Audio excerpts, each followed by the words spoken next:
I am Lili Wilkinson. I am the author of 20 books for children and young adults. My young adult stuff looks like this. Hunger of Thorns and Deep is the Fen most recently. And my brand new book is Bravepaw, which is a junior fiction novel, the first in a new fantasy series for young people.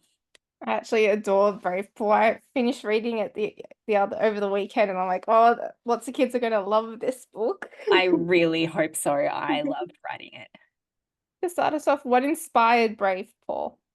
So I have a nearly 10-year-old child, and he loves reading, but is not necessarily a super confident reader.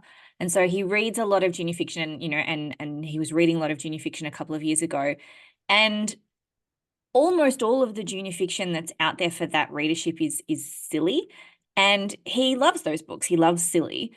But when he is playing, like when he's engaging in imaginative play, it is like high stakes adventure. It is like high fantasy. He is on quests. There is magic. There is evil villains. And I realized that there is so much amazing middle grade fantasy, but there isn't a lot for that younger kind of early chapter book readership. So I really wanted to create something that was like a way in, because one of the great things about having young people in your life is being able to indoctrinate them into the things that you love. And so it's sort of like a training wheels for kind of all of the amazing classic fantasy that's out there. I guess really that you've got like the middle grade or you've got like picture books. You don't have really interesting like junior fiction, easy fiction for kids to read that are not like graphic novels or anything in case they want actual chapter books. Yeah, exactly. And like Really, there are great junior fiction books out there, but they are all, I think, quite sort of similar in tone. And they just didn't have anything. I mean, I'm sure they have some, but there wasn't a lot out there that wasn't, you're right, a graphic novel, that kind of had that kind of more high stakes adventure kind of feeling. And you always see the kids like on the playground playing some sort of games as well. Like they want that adventure, they want the fantasy, they love making up games. So yeah, I'm sure that a lot of the kids are gonna love hopefully this book. Fingers crossed. What drew you to writing? So I have been a professional writer for probably around 15 years now, I reckon. But I have always loved writing. Ever since I was like 5 years old, I always wanted to be a writer. And I think, like most writers, it's because I loved reading. The idea that one day I might write a book that somebody could love as much as I loved books by, Diana Wynne Jones or Isabel Carmody when I was a kid. That's so motivating and exciting. Yeah, I like how you named some of those authors because, like, yeah, when I was a kid, Isabel Carmody was the main one who got me into fantasy and sort of like, oh, maybe I could do some writing as well. So no, definitely, like, those are so inspiring authors Yeah, as well. yeah. I remember writing Isabel Carmody fan mail when I was in about grade 6, and she responded with a beautiful handwritten letter.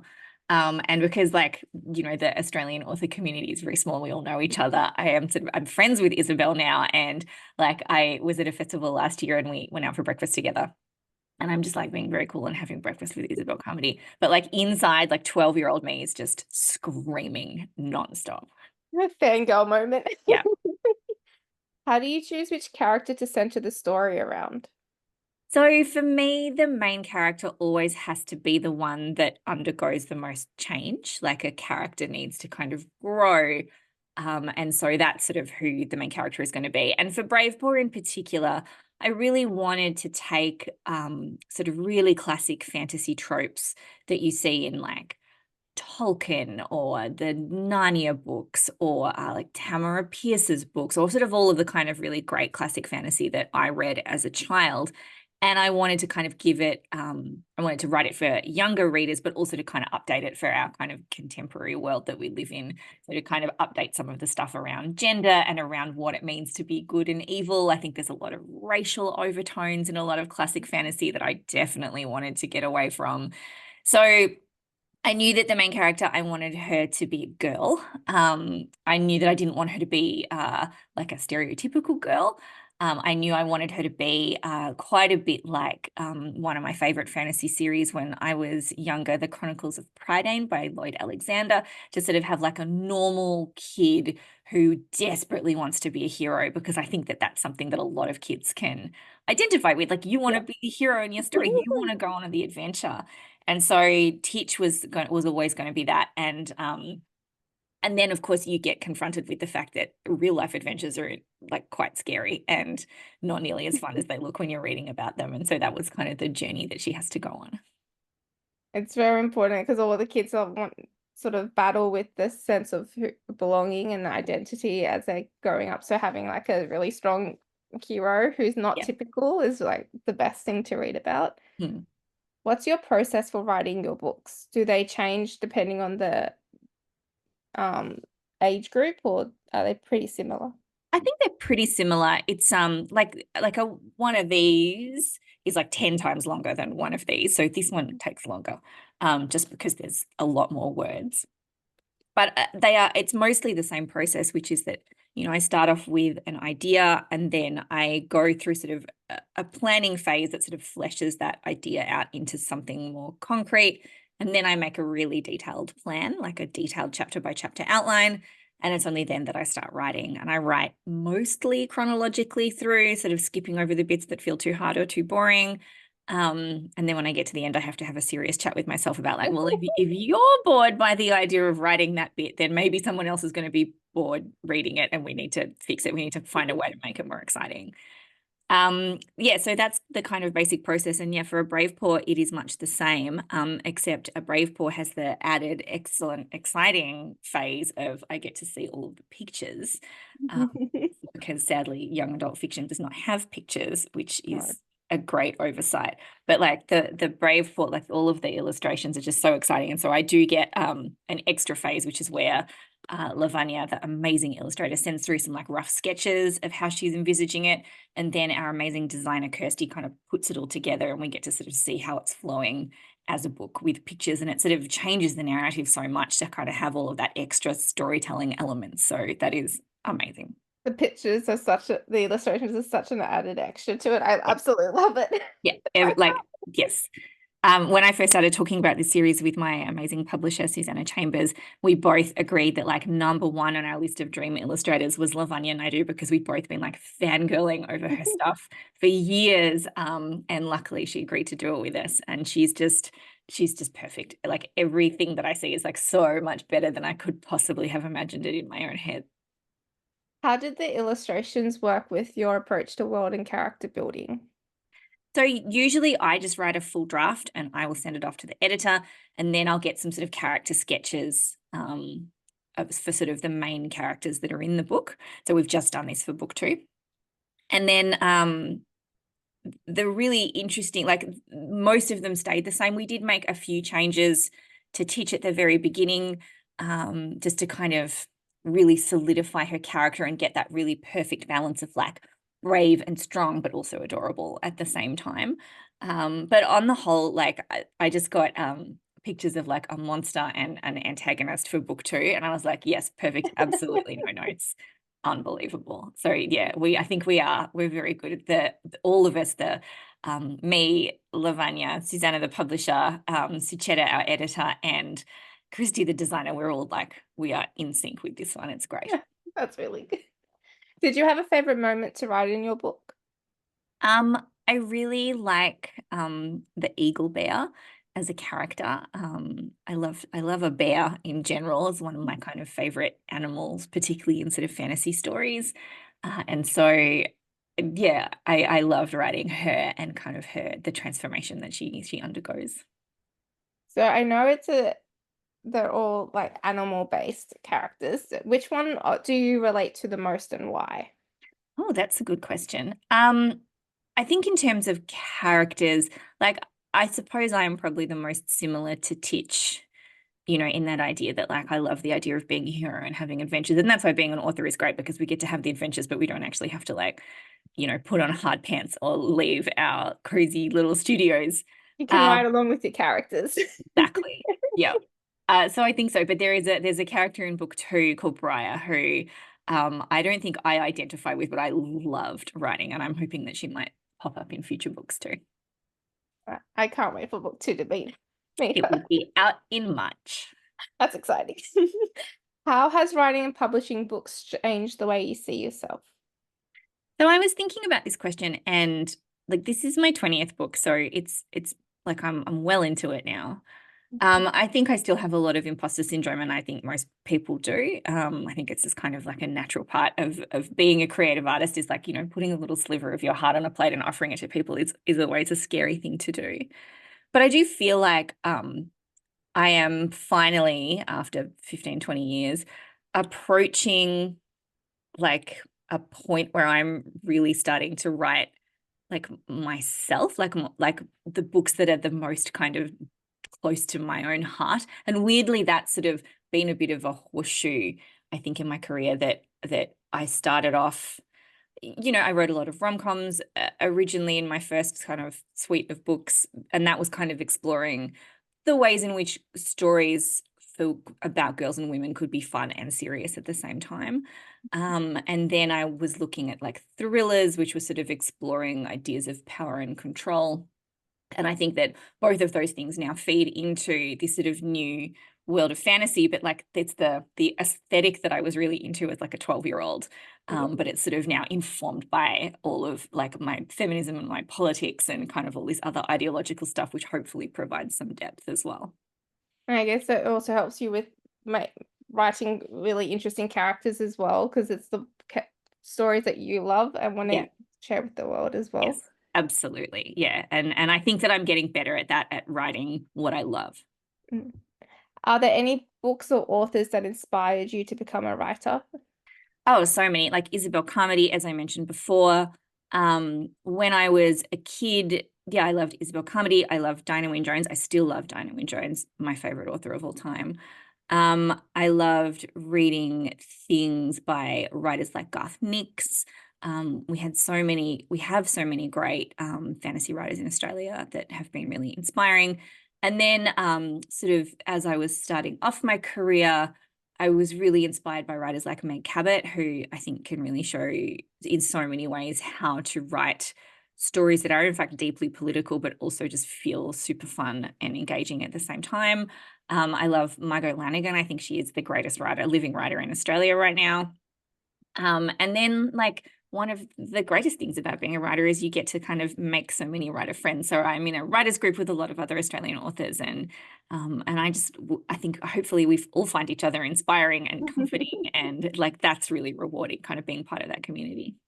I love seeing especially on Instagram that all the little getaways that all of you were doing is like that's lots. So it looks like lots of fun. Yeah, it's so much fun. It's great. Yeah, we just all have a lot of fun together, and I think that that's something that's pretty unique to the kind of the children's and YA community. Like I don't know if grown-up writers are doing this. I think that there's a little bit more competition there. Whereas I think because we all spend quite a lot of time together at like schools and festivals in particular, like it's a great bonding experience to kind of tour the writer for 3 days. Like you spend 3 days in a car with another writer and you know everything about each other. Yeah. So yeah, it's lovely. And you get all the little fun stories from all the Yeah. school visits you've had Mhm. Yeah, as well. absolutely. Yeah, all of the really great ones and the really, really great ones that we're like not allowed to put on the internet. What advice would you give to a writer working on their first book? Um, Keep going. It is hard to finish things. I think that writing at all, even if nobody reads it, is a super brave thing to do. Like I think that writing down, that little sliver of your heart is super brave. I think it's even braver to show somebody. And so the first phase is write it, and the second phase is finish it, and then the third phase is be brave enough to show other people and find people that you trust, whose feedback you trust, and then learn to hear that feedback. I think that that's one of the hardest things about being a writer at all, but particularly when you start off, is that receiving that critical feedback can sometimes feel like personal criticism. And it isn't. If somebody has bothered to read your work Yeah. and has bothered to think of like ways that they feel like you could make it better, that's an act of love. It's not an act of criticism. But it can feel like that because it is that sliver of your heart. And it's like you have a baby and you hand it over to your family and they're like, could be cuter, try again. So it is that like it's hard to do that at first, to just hear the feedback and hear it as what it is, which is like an offering of love. Uh, But yeah, I'm well, like I love it now. I never get that feeling anymore. I certainly did when I was starting out of like, what do you mean you don't love it? What do you mean it's not perfect? But now I love to get that feedback because all I see now is like, thank you so much for helping me make this story better. it's coming from a place of love and just wanting you to make your baby better, not Yes. so much that was trash. Yeah, yeah. Absolutely. And that's why it's important to find people that you really trust. Like not everyone is going to give you good feedback. But yeah, it's important to kind of get used to that process because if you do get a publishing contract, then your editor is going to do it. And then you need to be ready to kind of go through that process in a professional setting. Have you been given advice that has sticked with you over the course of your 20 books? Yeah, I think so. Like, I think back to like year 9 English, and I had an English teacher who wrote the word succinct on the blackboard because it was like the 90s, so there was a blackboard and not a whiteboard. And she was all about like don't overwrite, and I think that's something that's really stuck with me. And it's something that's been extraordinarily useful in a book like Bravepaw when you've only got sort of 10 to 12 words to tell a massive epic quest story. So you do really need to strip it down to just like dialogue and action, and then somehow evoke an entire fantasy world, but using really sparing, simple language. Is quite a difficult thing to do. Whereas, like in a like a novel-sized novel, you can describe it for paragraphs. But here you've got to get so much kind of description and emotion across in quite a few words. So that kind of learning how to be succinct in writing and sort of economy of style, I think was really important for me.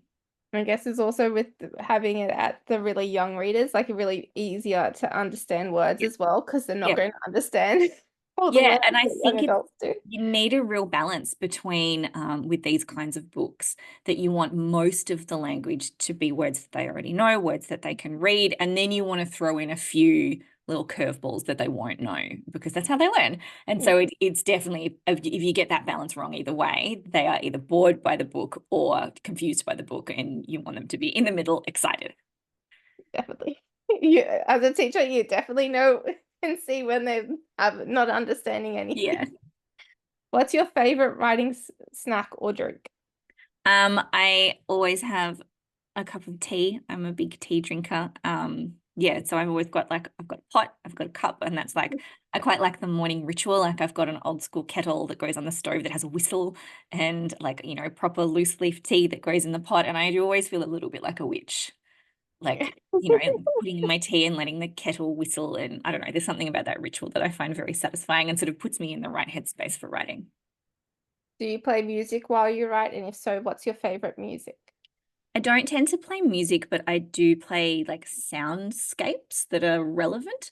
So like YouTube has a lot of really great like soundscapes. So I'll do like a beautiful forest kind of soundscape that will have like, the buzzing of the insects and little twittering of birds. Or like if it's something spooky, then maybe I'll do like rain on a moor. And so I kind of like those sort of atmospheric feelings rather than music. I guess if you were listening to actual songs, like you might get like start singing along with all the Oh lyrics. yeah, I definitely can't do lyrics. I do some classical stuff, and there's a I don't know group of music people called Two Steps from Hell who create music that like sounds like it's from a movie soundtrack but isn't, and it's very very dramatic. So when I'm writing really big like very emotional action drama scenes, then I might pop on one of those or an actual movie soundtrack as well. You get in the mood. Yeah. And my favorite final question is, who has been the biggest supporter of your writing? I think my whole family really. My mum is a children's author as well, Carol Wilkinson, who wrote the Dragon Keeper books. And so we've always been really big supporters of each other. She and I sort of started writing at the same time. She didn't start writing until she was in her 40s, and I was sort of an older teenager when I was starting to write short stories and send them out. So yeah, we're really big supporters. My dad is a massive supporter of both of us. My husband is a great supporter. He's a musician, so he kind of understands how the creative life works. And he's always been a massive supporter. We met online, and before we met in person, he like went to the library and borrowed one of my books to read, to sort of do some research. And so yeah, he's an absolute amazing supporter. And then like for Bravepaw, one of my biggest supporters has been my kid Banjo, who is now nearly 10. But when I started writing Bravepaw was sort of 8. And yeah, he was a very early reader of the book, and he's a massive fan, and is single-handedly selling it in his primary school at the moment. That's so good. That's really good. You need that support and Yeah. the cheerleaders that really close to you.